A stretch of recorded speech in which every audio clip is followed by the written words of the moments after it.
आप सभी को मेरा नमस्कार। आइए जानते हैं साल का आखिरी चंद्र ग्रहण। आइए जानते हैं सब कुछ। चंद्र ग्रहण को एक महत्वपूर्ण घटना माना जाता है। खगोल विज्ञान के साथ साथ ज्योतिषीय विज्ञान में भी चंद्र ग्रहण का बहुत महत्व बताया गया है।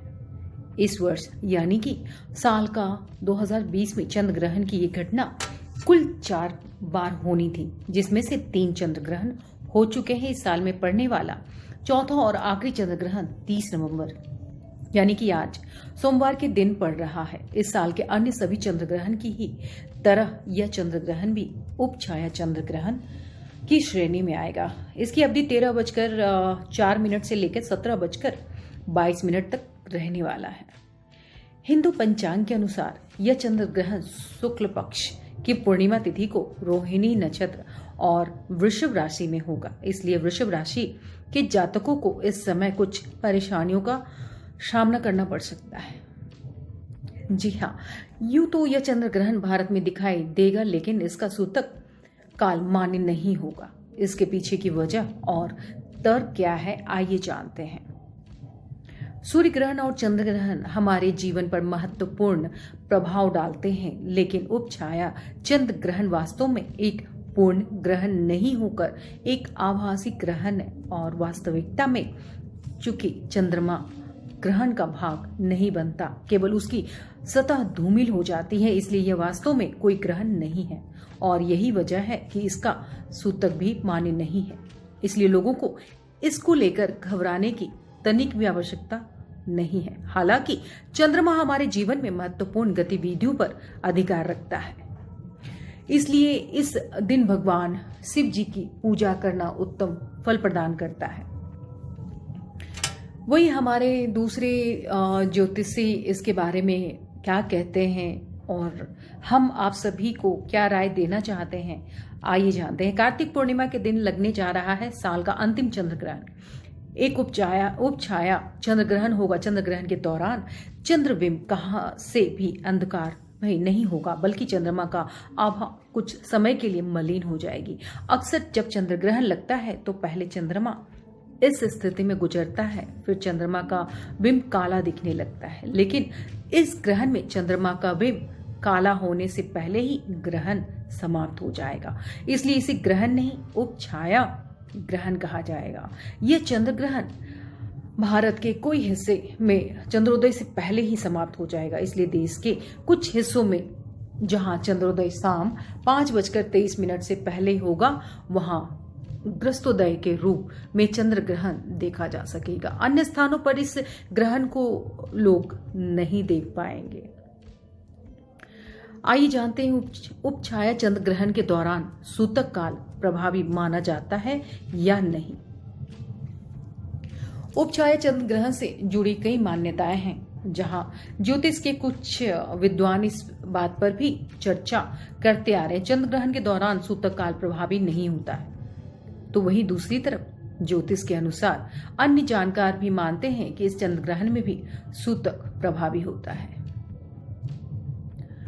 इन्हीं दो मतों को देखकर कुछ लोग सूतक में भी विश्वास करते हैं तो कुछ नहीं करते हैं। ऐसे में अगर आप भी सूतक काल में विश्वास करते हैं तो जान लीजिए कि इस दौरान आपको किन कामों को करने से बचना चाहिए और किन कामों को अवश्य करना चाहिए। आइए जानते हैं। सूतक के दौरान अवश्य करें ये काम, आइए बताते हैं आपको। वैसे तो सूतक काल में भगवान की पूजा वर्जित मानी गई है। कहा जाता है कि सूतक लगते ही मंदिरों में कपाट बंद कर देनी चाहिए, लेकिन इसके बावजूद इसकी आपको सलाह दी जाती है कि इस दौरान आपको मन ही मन में अपने इष्ट देवता का ध्यान करना चाहिए। चंद्र ग्रहण के सूतक के समय चंद्रमा से संबंधित मंत्रों का जाप करें और अगर सूर्य ग्रहण के सूतक है, इस तरह सूर्य मंत्रों का जाप फलदायी भी साबित होता है। इसके अलावा जो लोग अपने जीवन में आध्यात्मिक क्षेत्र में प्रगति करना चाहते हैं तो ग्रहण के सूतक के दौरान आपको योग का ध्यान करना चाहिए, अति आवश्यक है। सूतक के दौरान भूल से भी ना करें ये काम। आइए जानते हैं। सूतक काल के दौरान भोजन नहीं बनाना चाहिए। कतई ना बनाए भोजन। इस समय भोजन ग्रहण करना भी वर्जित माना गया है और अगर भोजन पहले से बन चुका है तो उसमें तुलसी के पत्ते डालकर रख दें। इस दौरान शौचालय जाने से भी बचें। इस दौरान भगवान की मूर्तियों को भी ना छुएं। हो सके तो घर के मंदिर को पर्दे या दरवाजे से ढक दें। सूतक के दौरान कोई भी नया काम शुरू ना करें। इस चंद्र ग्रहण को कैसे देख सकते हैं, आइए बताते हैं।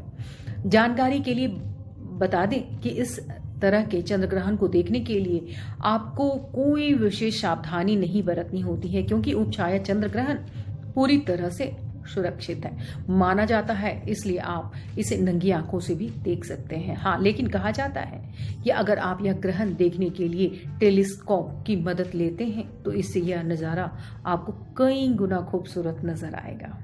जी, क्या होता है सूतक काल, कितने लोग जानते हैं आप में से? आइए आज आपको बताते हैं। आपने अक्सर लोगों को बोलते सुना होगा कि चंद्र ग्रहण या सूर्य ग्रहण लगने से पहले सूतक लग गया है। ऐसे में ये सूतक होता क्या है, आइए हम आपको बताते हैं। दरअसल हिंदू धर्म के अनुसार माना जाता है कि सूतक काल एक ऐसा समय होता है जो किसी भी ग्रहण से पहले लगता है। इस दौरान कोई भी शुभ काम नहीं किए जाते हैं और कई तरह की सावधानियां भी बरतनी पड़ती है। जी हाँ, सूतक के दौरान मंदिरों में कपाट भी बंद कर दी जाती है और इस दौरान पूजा पाठ भी करने की मनाही होती है। कुछ इंपॉर्टेंट बातें मैं कहना चाहूंगी। सूर्य ग्रहण के समय सूतक 12 घंटे पहले और चंद्र ग्रहण के 9 घंटे पहले सूतक शुरू हो जाता है। इसके बाद ग्रहण शुरू होती है। ग्रहण समाप्त होने के बाद स्नान किया जाता है, घर और मंदिर की सफाई की जाती है, पूजा पाठ की जाती है और उसके बाद ही अन्य काम शुरू किए जाते हैं। ग्रहण के सूतक के दौरान इन बातों का भी ध्यान रखें, जैसे कि वैसे तो सूतक के दौरान हर किसी के लिए शुभ काम वर्जित होते हैं, लेकिन इस दौरान गर्भवती स्त्रियों को ज्यादा सजग रहने की सलाह भी दी जाती है।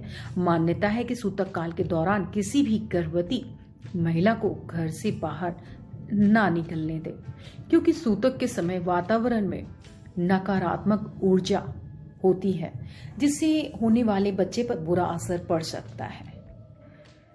इसके अलावा सूतक के दौरान किसी भी नए काम को करने से बचना चाहिए। किसी भी ग्रहण के दौरान खाना पीना मना किया जाता है। हालांकि घर में अगर बूढ़े बुजुर्ग या बच्चे हैं तो उन्हें खाना खिलाया जा सकता है, जैसे कोई बीमार हो उनको भी दिया जा सकता है, लेकिन इसके लिए आपको खाने में पहले से तुलसी का पत्ता डालकर रखने की सलाह दी जाएगी।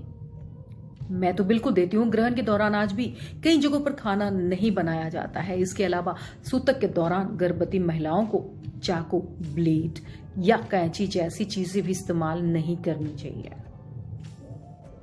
तो आज हमने आपको चंद्र ग्रहण के बारे में बताया है और सूतक की विशेष जानकारी दी है। तो हम उम्मीद करते हैं कि इन चीजों से आप अपना बचाव करें सूतक के दौरान, और चंद्र ग्रहण में जो भी चीजें हमने बताई हैं, क्या करना चाहिए क्या नहीं करना चाहिए, उस पर आप ध्यान रखें। और ज्यादा जानकारी के लिए आप हमारे वेबसाइट पे भी विजिट कर सकते हैं अथवा मेरे दिए गए नंबर पे भी संपर्क कर सकते हैं। तो आज के लिए आप सभी का बहुत बहुत धन्यवाद। मैं मनीषा एस्ट्रोलॉजर, नमस्कार।